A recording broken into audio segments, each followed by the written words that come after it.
Hey, what's going on, everybody? Welcome to another edition of Wizards Outlook. Gonna be just breaking down and sharing some of our thoughts. The Wizards fell to 0-5 tonight after losing to the Bulls 133-130. Got Cardell Dudley Jr. here. I'm Wilson Tarpey Jr. And again, welcome to Wizards Outlook. All right, Cardell, where you want to start? There's so many places, but not really. Where you want to start? Yeah. How about you? How about you just go ahead and start, man? Want me to go? All right, cool. All right, so I'm running off you. All right. 5 players scored in double figures for Washington. Russ made history. The first player to join Oscar Robertson in starting a season with 4 consecutive triple doubles. Big O did this in, I believe, the 61-62 season. So shout out to Russ for that. But I'm sure Russ, like most Wizards player, will happily tell you, it's literally irrelevant. They're 0-5 to start the year. 4 of those 5 games came at home. And we've been, if you've been hanging with us since the season started, we've been preaching the same things to you, and it's really not going to stop. Like we told you 2 nights ago, it's up to the Wizards to determine the tone of our discussion after the games. And our defense is once again the issue. And I'm gonna keep harping on this until they give me a reason not to. They're giving up 122 points a game. This game we saw them offensively get off to a good start, and that's cool. That's great. They're giving up 122 points a game. And these teams that they played in teams like Orlando and Chicago is not exactly the upper echelon of firepower in the league that they've seen. They're going to see some of those teams coming up. And this is not to knock Orlando or Chicago. We're just being real here. That's all. And I'm sure it was cool for Washington to see the ball go in the basket, especially from distance. But man, they're getting picked on a defensive end. Well, not everyone's getting picked on, but like Cardell was just saying, they're Cardell, I think you said last 2 nights ago and the night before that, like there's just no trust on the end of the floor. And we're literally seeing it over and over and over again. And again, they've yet to go against one of the top level offensive teams in this league yet. You're having these issues containing, again, no disrespect, Otto Porter, Kobe White, Lauri Markkanen, Nikola Vucevic, things like that. Very good players. That said, you have a stretch here, and you have a stretch here coming up, man. You got the Timberwolves. Cool, that's fine. You got the Sixers again. Remember what happened with the Sixers last time? And if anyone's paying attention, the Sixers are putting one on Orlando right now. You got the Jasons in Boston. You got those Jason and Jalen. You got those 2 to deal with. Miami's, that's no walk in the park. You got Phoenix, Utah, and you got Brooklyn before that. Like you got a good stretch where if you can't defend, it's that 122 might go up. And if that number goes up, I mean, it doesn't matter what you do offensively. The other team at least doesn't do exactly what you did. If they're not as bad as you are defensively, they probably got to win. We saw them take care of the ball a little bit better in the first half, but once again, so many turnovers, and it comes at inopportune times. They had a good first quarter. They started the second quarter off with like just a little stretch of sloppy play. They have yet to be consistent almost in any area in a positive way through 5 games this season. But go ahead, Cardell. I want to be the only person sharing bad news. Yeah, I mean, Bill kind of summed it up the best in his post game, and it's kind of harping on what I've been saying. He said they're selfish defensively, and that's not a term you constantly hear, in basketball at any level. They're selfish defensively, and what I think he means, and what I'm seeing is guys are playing not to give up stats to the guy they're guarding. That's how they're playing defense. Like, if a guy gets beat, yeah, sure, I'm supposed to slide over and cut him off.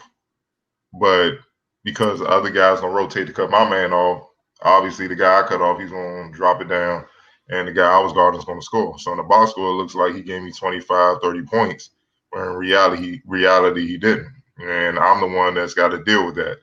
So over a period of time, this goes back to the lack of trust situation. Over a period of time, when that keeps happening, you just gonna say, "F it." Your man come off. If you ain't with it, then he's gonna have an easy bucket. That's what you're seeing. On top of that defensive part, the defensive breakdowns, just fundamentally, just being not good fundamentally, not being fundamentally sound on defense. Just we're gonna see in this clip when we get started. Guys, just you're supposed to see man and ball. You're paying attention to the man only, the man with the ball. You're not even looking at the guy you're guarding. So they're backdooring them the last two games at crazy. Even if they don't score the ball, and now the defense is rotating because they're dribbling baseline, they're a threat. They're so close to the basket, and then you're giving up wide open threes. You see what I'm saying? It's just it's a trickle down effect of just one mistake leading to more mistakes, leading to more mistakes, and then you find yourself in a bind. I mean, geez, man, I'm looking at 7 players in double figures, and Garrett Temple was 2 points off with 8. Only 9 players played. So everybody in the roster about to be in double figures. That means it's just no resistance at all, man. And we keep talking about it. We joke about it. We like Thomas Bryant. Thomas Bryant about to go up in the office like, I need an extension, dog. I need a raise, bro. Like, he's really literally the only big inside that shows a post. When he goes out the game, and I'm not counting Rui. Rui's first game back, he's a 4. He's more of a 4-3. He get in there and do what he can, but he's not a center. I'm talking about big. Their main position is inside. When he go out the game, you get nothing. And we gotta look at Bertans. You the $85 million man. Do your job. All they asking you to do is hit threes, dog, and show a post on defense. When he don't shoot three, when he's not making threes, it's 4 on 5, both ends. So the guy you're signing to spread the floor and hit threes and stuff. He's not even doing his job, which makes it more difficult to have him on the floor. Now you're scrambling trying to find lineups. That's why Scott Brooks is throwing different lineups. Shout out to Neto. He came back strong, had a bad game. He came back strong. He's a pro. See what I'm saying? Came back, hit some big threes in the fourth to give him a chance to win. But then Brad Beal come down, lose the ball. You know what I'm saying? It's just consistent little things that's biting them in the butt as you go. And that's the difference between possibly being 4-1, maybe 5-0, and being 0-5, especially 0-4 at home. That really hurts. I mean, geez, man. Like, I mean, it's we can keep harping on it. It's not even nothing to get mad about before. Like Brad Bill said, man, a lot of people looking at Scott Brooks, that Brad Bill, like, this coaching staff has them over-prepared. He's saying that. They have them over-prepared. They can't play for him. They got to play. They got to get the stops. They got to get the buckets. They got to make the right pass. They just have to want to win. And until the players do that, I mean, y'all, you could have Red Auerbach and Phil Jackson on the sideline. What difference is it going to make? Not one, if they're not executing what's out there. And exactly. Because it's the coaching when they're not even in the game, dog. The game is over. You know what I'm saying? It's not like that. They've had winnable games down the stretch. We went from, just win the full quarter and you get the game, to now it's like, dog, you won the full quarter of the last 2 games, but the second and third quarter you getting smacked. Like, what is going on? Like, it's just one thing after another. It's like you on a ship. Like you were saying the other night, you on a ship, you plug up one hole, then a couple more holes sprout up with water. You try to plug those, and then 2 more. It's one thing after another, and that's just what it is, man. I like what I saw out of Rui. Hopefully his minutes increase. They're going to need it to increase ASAP. They need his butt on the floor, but some got to give, man. Some of these dudes, these role players, they got to step it up because they're giving them absolutely nothing, and that's it, man. I mean, the Bulls was just picking on pick and roll, just waiting for the mismatch, and then they was attacking certain players who they know are food defensively or going to put them on the free throw line. I mean, that's all we continue to see. And like you said with Rui, the biggest thing he brought to me was he brought the sense of urgency that they've needed every game prior to him being on the floor. And we felt that from the opening tip. Yep. And he didn't waste any time. When he went matchup hunting and gave them something they haven't been able to do, really. When he got a small on him, he went to work, drew fouls, got to the line. It's no surprise that he came in right away. We literally were talking about that the other night. But again, this thing defensively, and this is part of what goes with it. Bertans, you got paid a lot of money, and part of getting paid a lot of money, and you have to be held accountable. And right now, I wouldn't be upset if your shot's not falling. That's cool, but you have to bring something else to the table. And Cardell, you know, we talk about that all the time. And right now, you're with your shot not falling, you're a negative everywhere else. You don't hit the glass. And Chicago, literally for 2 quarters, was like, man, we ain't running nothing. Just put him into action. We're gonna get something good every time.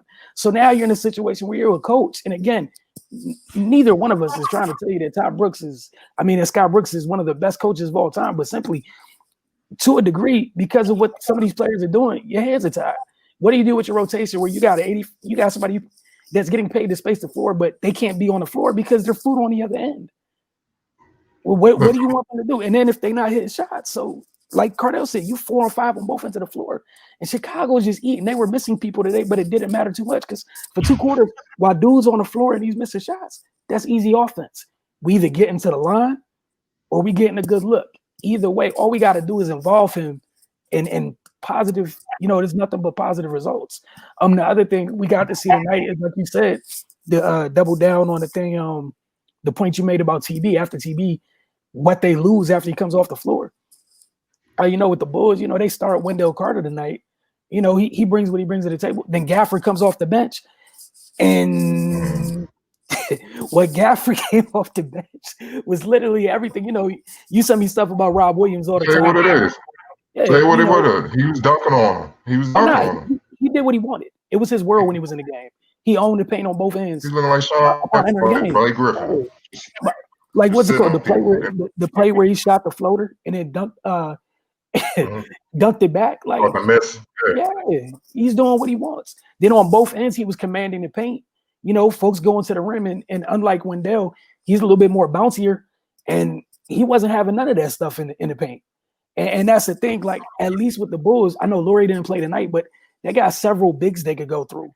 Right now with Washington, you just got TB, and he's, like you just got TB. There's no other rim protection after that. Like it was like when Brad rotated over and got that outside block late in the game. Like again, these are things we got so used to seeing, in former iterations of the Wizards, and that's one of the things where I know everybody kept talking about what's been added. That's one of the things that walked out the door during that trade too. And you're seeing it, you're missing it. It's those little things, and yeah, I know. Again, I'm not worried about the offensive end at all. I don't even care about it. Giving up 122 points a game is so disgusting to me, especially when you don't have to. And Cardell, if you didn't have anything else, we're gonna let you talk some more because you went ahead and put this. Tell them what you did tonight before we hit play. Well, I went ahead and found 3 clips from the previous game against the Bulls just to give people an idea of where the breakdowns are with their defense. I don't think people really understand the details as far as just the little things where if players don't do that defensively, it could break down the entire defense and you compromise the entire team. And once you do that, just like chemistry is a fragile thing offensively, it's like that on defense. If I don't really trust you, it's going to be a trickle down effect, and it's going to be there for a while until the trust is earned. So go ahead and play that. We'll come back and I'll finish. Gotcha. Let's get this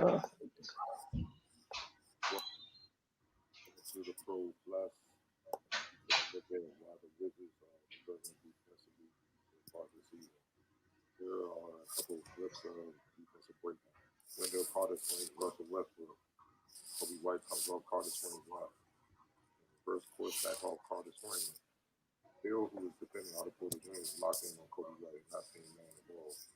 As White turns the corner, Porter Jr. cuts directly to the basket. White fires him and strap on an easy win. It's hard from the moment you play organized basketball to see man the ball. A fundamental error from Bill that can't happen. Kobe White passes to a curling Zach LaVine with Bill staying close. Wendell Carter again sets the screen on Bill. Thomas Bryant lays too far off to hedge out on LaVine to give Bill time to get over the screen, which results in a rhythm 3 from LaVine. Bryant has to do a better job of taking away their airspace to make things more difficult for LaVine to get a shot off or to make a pass. Here we are in nearly the exact same setup as the play before. This time, Thomas Bryant does a much better job of hedging out to take away LaVine's airspace, which allows Bill to get back to LaVine. LaVine makes a good quick pass to Carter Jr. and roll into the basket, but Danny Abidjan and Rui Hachimura both had Bryant's back by sliding over to take away Carter's lane to the basket, forcing Carter into a tough run of which he misses. Bryant grabs the rebound and the Wizards get a stop. Just a minor adjustment from Bryant resulting in a totally different outcome defensively for the Wizards.